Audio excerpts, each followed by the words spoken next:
Prepping the rear frame rails.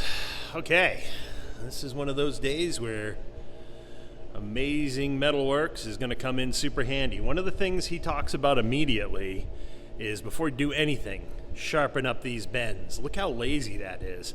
I mean, that the other one, the factory one, is a nice sharp crisp bend there. So straighten these out. I mean, smarten those up a little bit.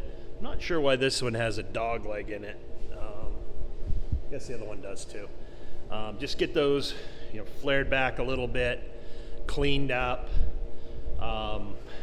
Work out the welding surfaces. Now, interestingly enough, Juby immediately talks about hogging out this window a little bit for the J-nut so it fits in there better. But then he also says you got to pay attention to this hole and how it lines up. I'm almost half a hole off here. So that's the type of thing that, boy, that knowledge is priceless. That would have fought you forever making that happen. The other flanges back here are really lazy. Look at those. They just need to be sharpened up, brought back into line, tapped in with a hammer, and I'll go through all of that. Same thing over here. This is a little weird for me. This is the area for the cocktail shaker bracket, apparently. I gotta verify that has enough room.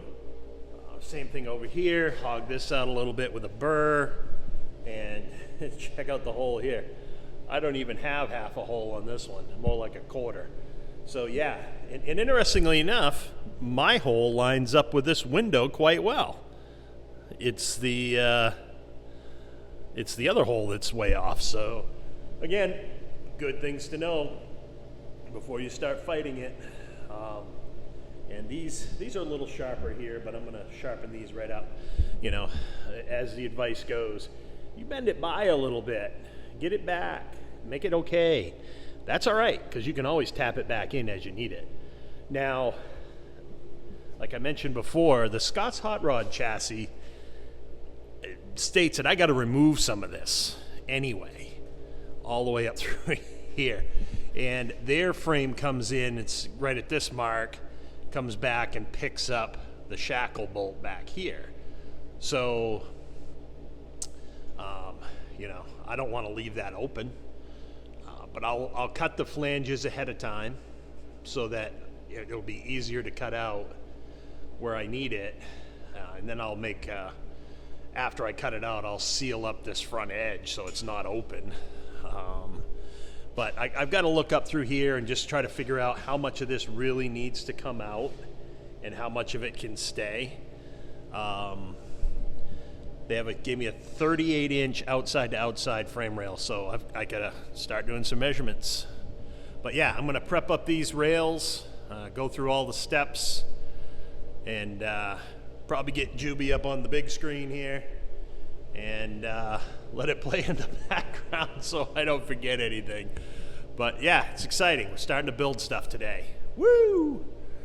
Anyway, I did put the laser back on. I've decided that fighting with the tripod and kicking it every 10 minutes was not the path forward. So, and then I remembered, the laser's got a big old magnet on it. I just stuck it right to the jig. Now it can't move. It stays right there. Easy to line up. So, yeah, I'll start taking some measurements and fitting up these rails. Then I got to get the trunk floor pan in here, the regular floor pan in here, and start working this out. But yeah, big day. The frame rails are prepped. So I put on my modified spring purchase just to get it on there so that I can tie the frame rail to the floor section, make sure that's all interfaced properly through these other two holes. I did do the J-nut modifications. That's all in there. Everything seems right. Currently, I drilled some holes here. Oops, here. I'm going to run sheet metal screws up through that because I can't leave those in. The Scott's frame rails come right to here, so this whole thing has to come out. So that's, I guess, part of it.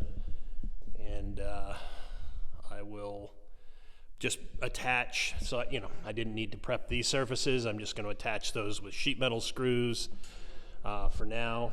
And then when the car is all back together, right before I put the frame rail in, I will cut these free. I did free up and cut the, where is it? Right here. I cut the top of the frame rail in 2 places so that when I do have to cut that out, I won't have to get up into the floor pan at all, and I will just know where to start. I got my cocktail shaker brackets attached to the frame. Odd thing, that frame rail had a depression for this, had a little dip in it. This side did not, so I had to kind of make one. I think it's good. We'll find out. And I got to bring up my little platform to stand on, and I can plug weld up that cocktail shaker bracket and get that back on there. Same thing over here. This one had the little depression. You can see it right here. Just a little bit of a little dip. And yeah, my bolts weren't, they were a little low, but again, all I needed to do was locate those in the X and Y. Put some washers in there, just made the surface pretty flat going across to the other side, and those are good to go. The welding surfaces in the back I did prep. Everything that's going to be welded on these is prepped and ready to go. So yeah, Sunday afternoon, I think I'm gonna just call it a day. Got quite a bit done this weekend, but I'm getting tired. I want to start fresh on this next weekend and start hitting it hard. So I did bring up the trunk pan and the floor pan, and the firewall is on here, obviously. Interesting story about the firewall. I went to order the heater delete firewall from Classic Industries. They said they didn't have that. Well, first the system said they had some, so I ordered it. They called me back, said no, we don't have that. It's going to be a couple months. So I said, oh crap. So I canceled that order, reordered everything with an AC firewall, but without the AC panel cut out, which is an option as well. So you have the regular heater core, you have the AC heater core, you have the AC heater core that's not cut out, and then you have the heater delete. So after all that, they sent me the heater delete. So my suspicion was they did have them in stock, they were just mismarked. So I got the one I wanted anyway, so who cares? Didn't notice that till today because there's supposed to be a big bump right up in this section where the AC panel, you can cut your own type thing. So I'm going to use a vintage air system and we'll go from there. But yeah, just getting this all ready. I start prepping the floor pan next.